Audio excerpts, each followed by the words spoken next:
class. Please stand so that we can give you a round of applause.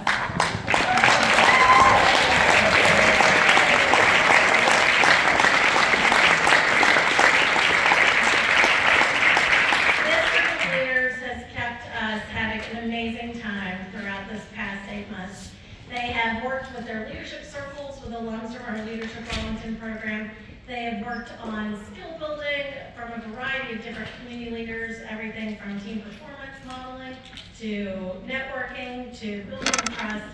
And they've taken those skills and they have done amazing community impact, working with some of our local nonprofits, with AHC, with Bridges to Independence, with MOCA, with Volunteer Arlington, with Arlington Animal Welfare League, and done some amazing work, and it's been such a pleasure to be on the ride with them. They have elected Henry Spencer to be their class speaker.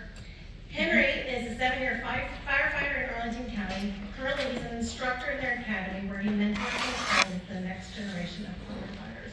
So please join me in welcoming Henry Spencer.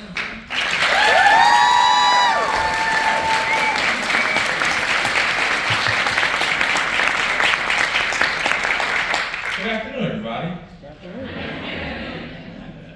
So first, before I get started, I just want to thank Brenda, Lisa, Scott, Hannah, and all the leadership center for everything you've done for us over the past 8 months. Yeah, 8 months, right? So when I began my career at the Arlington County Fire Department on July the 11th, 2016, I believe that if you're going to be a leader, you just had to have it. Leadership, in my mind, was an innate ability, and if you didn't have that it factor, well, you just never would. Now this discouraged me from leadership because I didn't believe that I had that it factor to lead. And when I observed my department's former leaders, like the chiefs, the captains, and the lieutenants, they just seemed to have it. They had so much knowledge, so much experience, and it led so well that it just seemed to come natural to them. And I didn't think I could get to that level. However, as some of these leaders took me under their wing, and I got to know these seemingly larger-than-life personalities, I found that this legendary it factor was not innate at all. These people had once had the same fears, concerns, and trepidation that I was experiencing in the early part of their careers. Knowing this comforted me, it moved me to investigate what it took to be a leader. Now, of course, as we've seen throughout all our demonstrations today, there are a lot of aspects that make up a leader. But I have found that the two most important ones are authenticity and trustworthiness. Leaders are authentic. We should just be ourselves, right? Sure, we may want to put on this all-knowing, perfect leader persona so that people will respect us and trust us. However, we know that people can see through the fake. And once they do, they are not impressed, and they are less inclined to follow us. What garners real respect and real trust is when you show those who follow you that despite your flaws, despite your errors, you will still succeed, you will still strive for excellence, and most importantly, that at the end of the day, you have their backs. What endeared me to the leaders that I worked for was that they showed that they were human. They had good days and they had bad days. They made good decisions and they made not so good decisions.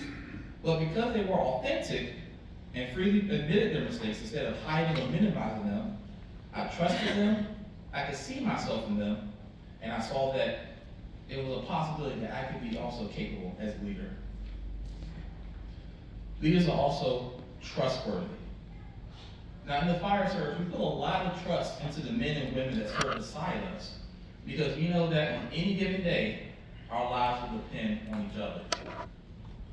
With our former leaders, again, the chiefs, the captains, and the lieutenants, we will literally follow them into a burning building. Now, every firefighter will be literally willing to die for those beside them and those leaders in front of them. However, that trust is more so based on our training as individuals, our training as a department, and out of the duty we have for our brothers and sisters that we serve beside, and also the citizens of Arlington County. But the trust I'm speaking of is different. Sure, we may be willing to die for one another, but are we willing to live for one another? what I've seen is that the best leaders live for the ones whom they serve. They support them with any endeavor they set their mind to. They show their authentic selves in every aspect of life. They listen to understand, not to respond. They build an environment around them where people feel safe to express themselves and safe to take chances in the pursuit of learning and improvement. In my life, when I am under the command of those leaders whom I consider trustworthy, I am willing to run harder and do more for them because I know they will do the same for me, and at the end of the day, I want to make them very proud of me. So authenticity and trustworthiness. Of course, there are more that encompasses a leader, but when you start with these two things and embed them into your own leadership DNA, all other aspects of leadership will follow, and the quality of excellent leadership will be your reward. Thank you.